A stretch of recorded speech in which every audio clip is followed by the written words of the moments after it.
Hi there everybody, my name is Octane and welcome to a new Heroes of the Storm video. This is another hero profile and it's going to be on GREYMANE. In terms of lore, GREYMANE comes from World of Warcraft. He is part of the Alliance. That means he has a trait called Curse of the Worgen, meaning he is able to shapeshift between a human and a Worgen. When he is under human form, he has a ranged basic attack. And his Q ability is called Gilnean Cocktail. You damage the first enemy hit and deal heavy damage behind them, and it's a sort of little spray.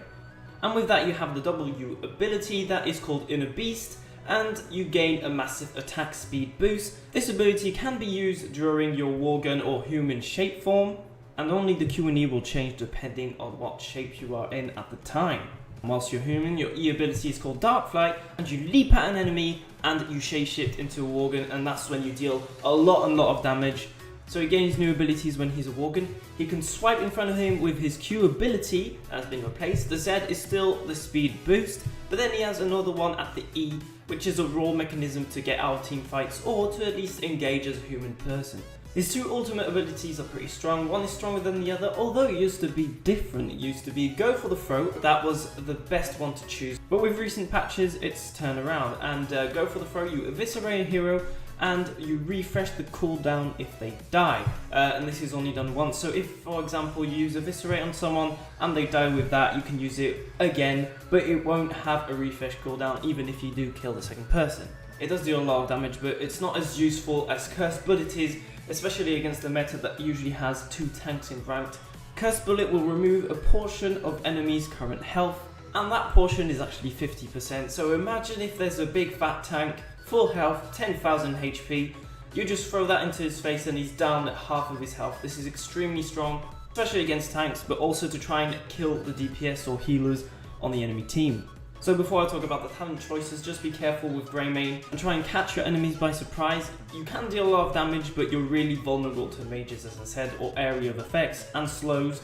But as you can take down tanks pretty quickly with Curse Bullet, GREYMANE can basically do anything with a good heal on his side and a little bit of strategy. And now let's move on with my build and talent tips.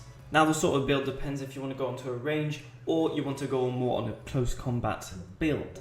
That's why if you're going for the Worgen build, as I call it, you're going to go for Wolf Heart to lower the Inner Beast cooldown, or you're going to take Perfect Aim if you're going range so that you can poke at enemies and get that mana refund. So that was at level 1, but at level 4 you're going to take Eyes in the Dark. For any sort of build, you're going to be able to disengage with your E, which is when you're in Worgen form, and it's going to grant you 2 or 3 seconds of stealth. That can be really good to escape from enemies such as Nova and all that stuff. Pretty obvious again at level 7, you're going to take Incendiary Elixir. That is a quest and increases your Gilnean Cocktail damage for your range build, and for your Worgen build you're going to take Wizened Duelist, which is a quest, and takedowns increase your basic attack damage up to like 15 or 20%. At level 13, the best choice is Unfettered Assault. This is for your Q ability when you're in Worgen form. It increases the Razor Swipe range. That has its use in team fights to deal a lot more damage, and it can also be used as a movement boost to escape enemies, which is something the pros actually use.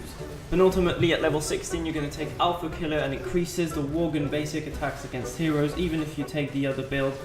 And finally at the end you actually have the choice between loads of stuff. If you took Evisceration, you can go for Unleash, because that means that Go for the Throat gets more powerful free casts. And it's also unlimited, so you can basically kill off the whole team with 5 Eviscerations. Curse Bullet pierces, and there's a lower cooldown, which is very nice, very cool. And then there's Tooth and Claw. When you're in Worgen form, the basic attacks cleave, and that means you'll be also doing it in a radius. It's good to clear minion waves and finish mercenary camps quicker. And that's how my build looks overall. And there you go, that is the end of the video. I hope this was maybe helpful and that you enjoyed this gameplay, the tips I gave you, and all that stuff. I upload these types of videos every month, so in December I'll have a new character for you guys in Heroes of the Storm. Have a good day, my name is Octane, and I'll see you in the next one. Bye!